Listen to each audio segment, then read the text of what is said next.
Pemerintah Kabupaten Lumajang merumahkan 437 tenaga honorer. Selain efisiensi anggaran, ratusan tenaga honorer tersebut dirumahkan akibat tidak mengikuti seleksi pegawai pemerintah dengan perjanjian kerja atau P3K.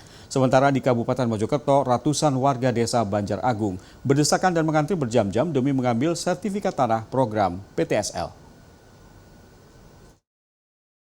Imbas dari adanya efisiensi anggaran, pemerintah Kabupaten Lumajang terpaksa merumahkan 437 tenaga honorer di lingkungan pemerintah. Ke-437 tenaga honorer yang dirumahkan bekerja di 35 organisasi kepala daerah atau OPD di lingkungan pemerintah Kabupaten Lumajang. Selain efisiensi, ratusan tenaga honorer dirumahkan juga karena tidak mengikuti seleksi pegawai pemerintah dengan perjanjian kerja atau P3K. Adapun sejumlah alasan tidak masuknya tenaga honorer pada perekrutan P3K karena mereka tidak memenuhi syarat. Di antaranya masa kerja kurang dari 2 tahun, tidak ada formasi, keterbatasan usia, hingga kualifikasi pendidikan. Jumlah pemecatan sebanyak 437 honorer tersebut masih bisa bertambah lantaran sejumlah honorer masih berproses mengikuti seleksi P3K tahap 2 yang kini memasuki tahap administrasi. Hari ini 437 itu statusnya dirumahkan. Apakah nanti ada tambahan Pak terkait jumlah itu Pak?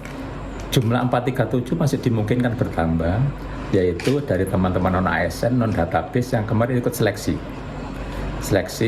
proses P3K tahap 2. Minggu-minggu ini proses seleksi administrasi. Sementara itu, ratusan warga di Kabupaten Mojokerto memadati kantor Desa Banjar Agung untuk mengambil sertifikat tanah, program percepatan pendaftaran tanah sistematis lengkap atau PTSL. Panitia pun dibuat kewalahan dengan banyaknya warga yang datang. Karena tidak sesuainya jadwal, sejumlah warga akhirnya pulang tanpa membawa sertifikat tanah dan diminta kembali sesuai waktu yang ditentukan.